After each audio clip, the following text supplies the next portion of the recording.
تیرا حجرا امین خاص ہے ذات رسالت کا، فرش پر ہو کے بھی ٹکڑا ہے وہ باغ جنت کا، اسی میں رحمت للعالمین رہتے ہیں، تیرا حجرا ہے جس کو گنبد خضرا بھی کہتے ہیں، شفاعت کی تیرے رحمت قدا سے ابتدا ہوگی، اسی پر امتوں کی مغفرت کی انتہا ہوگی۔ اللہ رب العزت کی طرف سے مہربانیاں دیکھیے کہ ایک قانون بنا دیا قیامت تک کے لیے، پاکیزہ عورت ہوگی، اللہ پاکیزہ خامد عطا فرمائیں گے، پاکیزہ خامد ہوگا، اللہ پاکیزہ بیوی عطا فرمائیں گے۔ سورہ یوسف کے سارے مضمون کو ذہن میں رکھ کر اور آج اس واقعہ عفق کے مضمون کو سامنے رکھ کر آپ اپنی زندگیوں پر نظر دوڑائیے۔ کتنی عورتیں ہیں اپنی نگاہیں پاک نہیں، اپنی سوچیں غلط ہوتی ہیں، بہتان اپنے خامد پر لگاتی ہیں، وہ باہر وقت لگاتا ہے، ہم میں دلچسپی نہیں رکھتا، یہ کیوں نہیں سوچتی میں بھی تو خبیثات میں سے ہوں، میں بھی تو سیل فون پہ باتیں کرتی ہوں، میسجز آتے جاتے ہیں، میں بھی تو غیر محرم مرد کے بارے میں دل کے اندر کیسی فیلنگز رکھتی ہوں، جو میں کہہ رہی ہوں عدل کا بدلہ اللہ کا بنایا ہوا قانون ہے، مجھے سب کچھ وہی مل رہا ہے۔ آج کوئی اگر نوجوان بچی یہ چاہتی ہے اللہ اسے ایسا خامن دے، محبت کرنے والا ہو، اور وہ سارا کا سارا اپنی بیوی ہی کے لیے ہو، تو اس کو چاہیے وہ اپنے آپ کو غیر محرم مرد سے 100% محفوظ کر لے۔ اللہ کا یہ بنایا ہوا قانون ہے، ہمیشہ اس کو سچ پائیں گے، یہ کسی بندے کی بات نہیں، یہ پروردگار کی بات ہے۔ خبیث عورتوں کو خبیث مرد ملیں گے اور خبیث مردوں کو خبیث عورتیں ملیں گی۔ آج کی اس مجلس میں ہم اپنی زندگی کے پچھلے گناہوں پہ سچی توبہ کر کے اللہ سے یہ معافی مانگ لیں۔ مالک جب تک یہ مضمون کھلا نہیں تھا ہم غلطی کرتے رہے، ہم گناہ کے مرتکب ہوتے رہے، آج یہ پتہ چلا اے مولا ہم خباثت بھری زندگی نہیں گزارنا چاہتے، ہم یہ برا کام کریں گی، ہمارے ہونے والے خاوند بھی ہمارے ساتھ یہی معاملہ کریں گے۔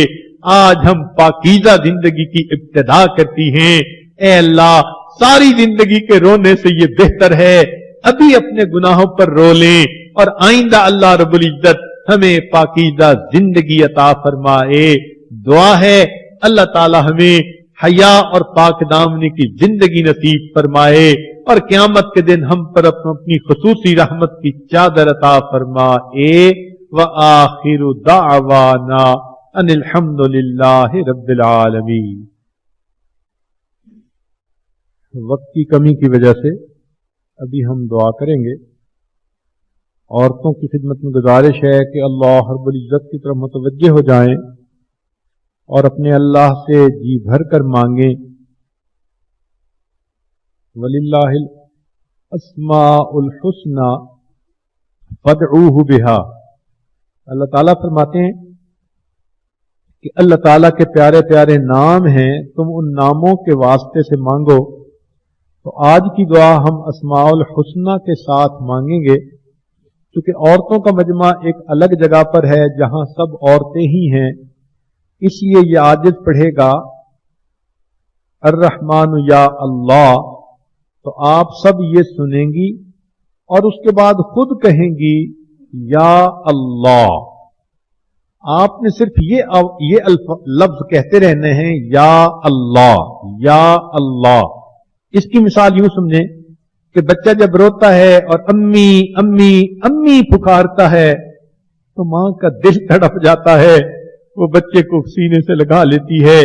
جب آپ آج یا اللہ یا اللہ یا اللہ پکاریں گی، اللہ کو بھی رحمت جو ہے ترس آئے گا، اور اللہ تعالیٰ آپ کے اوپر بھی رحمت کی بارش برسائیں گے۔ لہذا ارد گرد سے ہٹ کٹ کے بس آج اپنی تار اللہ سے جوڑ کے اللہ کو منا لیجئے۔ ویسے بھی 29 رمضان کا دن ہے اور عورتوں کی اس سال کی یہ آخری محفل ہے، آئندہ سال کوئی نہیں جانتا کیا ہوگا، لہذا اس وقت کو غنیمت سمجھ کے آج اپنے اللہ کو منا لیجئے۔ اور ایک نئی پاک دامنی کی زندگی کا دل میں عہد کر لیجئے اور اپنے رب سے مانگ لیجئے. تو دعا کے لیے ہاتھ اٹھا لیجئے. سبحان ربی العلی الوہاب. اللہم صلی علی سیدنا محمد وعلی آل سیدنا محمد وبارک وسلم. الرحمن یا اللہ، الرحیم یا اللہ، الملک یا اللہ، القدوس یا اللہ، السلام یا اللہ، المؤمن یا اللہ، المہیمن یا اللہ، العزیز یا اللہ، الجبار یا اللہ، المتکبر یا اللہ، الخالق یا اللہ، البارئ یا اللہ، المصور یا اللہ، الغفار یا اللہ، القہار یا اللہ، الوہاب یا اللہ، الرزاق یا اللہ، الفتاح یا اللہ، العلیم یا اللہ، القابض یا اللہ، الباسط یا اللہ، الخافض یا اللہ، الرافع یا اللہ، المعز یا اللہ، المذل یا اللہ، السمیع یا اللہ، البصیر یا اللہ، الحکم یا اللہ، العدل یا اللہ، اللطیف یا اللہ، الخبیر یا اللہ، الحلیم یا اللہ، العظیم یا اللہ، الغفور یا اللہ، الشکور یا اللہ، العلی یا اللہ، الکبیر یا اللہ، الحفیظ یا اللہ، المقیت یا اللہ، الحسیب یا اللہ، الجلیل یا اللہ، الکریم یا اللہ، الرقیب یا اللہ، المجیب یا اللہ، الواسع یا اللہ، الحکیم یا اللہ، الودود یا اللہ، المجید یا اللہ، الباعث یا اللہ، الشہید یا اللہ، الحق یا اللہ، الوکیل یا اللہ، القوی یا اللہ، المتین یا اللہ، الولی یا اللہ، الحمید یا اللہ، المحصی یا اللہ، المبدئ یا اللہ، المعید یا اللہ، المحیی یا اللہ، الممیت یا اللہ، الحی یا اللہ، القیوم یا اللہ، الواجد یا اللہ، الماجد یا اللہ، الواحد یا اللہ، الاحد یا اللہ، الصمد یا اللہ، القادر یا اللہ، المقتدر یا اللہ، المقدم یا اللہ، المؤخر یا اللہ، الاول یا اللہ، الآخر یا اللہ، الظاہر یا اللہ، الباطن یا اللہ، الوالی یا اللہ، المتعال یا اللہ، البر یا اللہ، التواب یا اللہ، المنتقم یا اللہ، العفو یا اللہ، الرؤوف یا اللہ، مالک الملک یا اللہ، ذو الجلال والاکرام یا اللہ، المقسط یا اللہ، الجامع یا اللہ، الغنی یا اللہ، المغنی یا اللہ، المانع یا اللہ، الضار یا اللہ، النافع یا اللہ، النور یا اللہ، الہادی یا اللہ، البدیع یا اللہ، الباقی یا اللہ،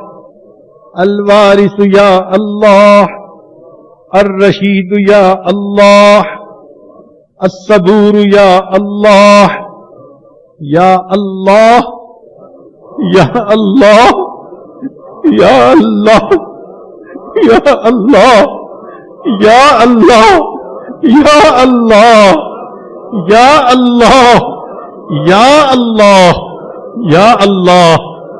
اے کریم آقا، آپ کے اے کریم آقا، آپ کے کمزور بندے آپ کے دروازے پر حاضر ہیں، گناہگار بندے اور بنیاں آپ کے دروازے پر حاضر ہیں۔ اللہ ہمارے گناہوں کو معاف فرما دیجئے، معصیت کی ذلت سے بچا لیجئے، نیکوکاری کی زندگی عطا فرما دیجئے، نیک مرادوں کو پورا کر دیجئے، جسمانی بیماریوں کو دور فرما، روحانی بیماریوں کو دور فرما، علم میں برکت عطا فرما، عمل میں برکت عطا فرما، رزق میں برکت عطا فرما۔ اللہ ہماری صحت میں برکت عطا فرما، کاموں میں برکت عطا فرما، وقت میں برکت عطا فرما، قدم قدم اپنی برکتیں شامل حال فرما۔ اے اللہ، جو بے اولاد ہیں ان کو نیک اولاد عطا فرما، جو صاحب اولاد ان کی اولادوں کو نیکوکار بنا، فرما بردار بنا، ماں باپ کی آنکھوں کی ٹھنڈک بنا۔ جن گھروں میں جوان بچے بچیاں موجود ہیں اللہ ان بچوں کے مستقبل کو روشن فرما، ماں باپ کے لیے فرض ادا کرنے آسان فرما۔ اللہ اولاد کے غموں سے محفوظ فرما، اولاد کے دکھوں سے محفوظ فرما۔ اے اللہ، علم حاصل ہونے کے بعد جہالت کے کاموں سے محفوظ فرما، ہدایت ملنے کے بعد گمراہی سے محفوظ فرما، اپنے قرب کے بعد دوری سے محفوظ فرما، عزتیں ملنے کے بعد ذلت سے محفوظ فرما۔ اے کریم آقا، بچہ پریشان ہوتا ہے ماں باپ کی طرف دوڑتا ہے، اور بندہ پریشان ہوتا ہے پروردگار کی طرف لوٹتا ہے۔ اے بے کسوں کے دستگیر، اے ٹوٹے دلوں کو تسلی دینے والے، اے خالی جھولیوں کو بھر دینے والے، میرے مولا ہم نے بھی جھولیاں پھیلائی ہیں، اپنی رحمت سے اپنی نعمتوں سے بھرپور فرما۔ اللہ ہم پر رحمت کی نظر فرما۔ اے کریم آقا، زندگی میں کبھی بھی بے سہارا نہ فرما، کبھی بھی بے آسرا نہ فرما، کبھی بھی اپنے در سے دور نہ فرما، کبھی بھی نفس اور شیطان کے حوالے نہ فرما۔ میرے مولا ہم پر رحمت کی نظر فرما۔ اللہ ہمیں نماز کی حضوری نصیب فرما، سجدے کا سرور نصیب فرما، قرآن پاک پڑھنے کا لطف نصیب فرما، رات کے آخری پہر کے مناجات کی لذت نصیب فرما۔ اے کریم آقا، دل کی نیک مرادوں کو پورا فرما۔ اے کریم آقا، جو گھروں میں عورتیں پریشان ہیں ان کی پریشانیوں کو دور فرما، جو خامدوں کی طرف سے پریشان ان کی پریشانی کو دور فرما۔ اے اللہ، جو دوسرے اہل خانہ کی طرف سے پریشان ان کی بھی پریشانی کو دور فرما، جو اولاد کی طرف سے پریشان ان کی بھی پریشانی کو دور فرما، جو اپنی صحت سے پریشان ان کی بھی پریشانی کو دور فرما۔ اے اللہ، رمضان کے روزوں کو قبول فرما، تراویح کو قبول فرما۔ آپ کی یہ بندیاں دور قریب سے چل کے اے اللہ روز بیان سننے کے لیے یہاں آتی تھی، اللہ ان کے چل کے آنے کے صدقے ان کے گناہوں کو معاف فرما دیجئے، اور اس کے بدلے پل سے رات پہ چلنا آسان فرما دیجئے۔ رب کریم رحمت کا معاملہ فرمائیے۔ اے کریم آقا، ہم نے تو دنیا داروں کو دیکھا، کسی گھر کی عورتیں چل کے آ جائیں وہ قتل کے مقدمے بھی معاف کر دیتے ہیں، اتنا لحاظ کر لیتے ہیں۔ اے کریم، آپ تو رحمت، اے اللہ آپ تو اکرم الاکرمین ہیں، احکم الحاکمین ہیں۔ آپ کے دروازے پر آپ کی ہزاروں بنیاں دامن پھیلائے بیٹھی ہیں۔ میرے مولا اٹھے ہاتھوں کی لاج رکھ لیجئے۔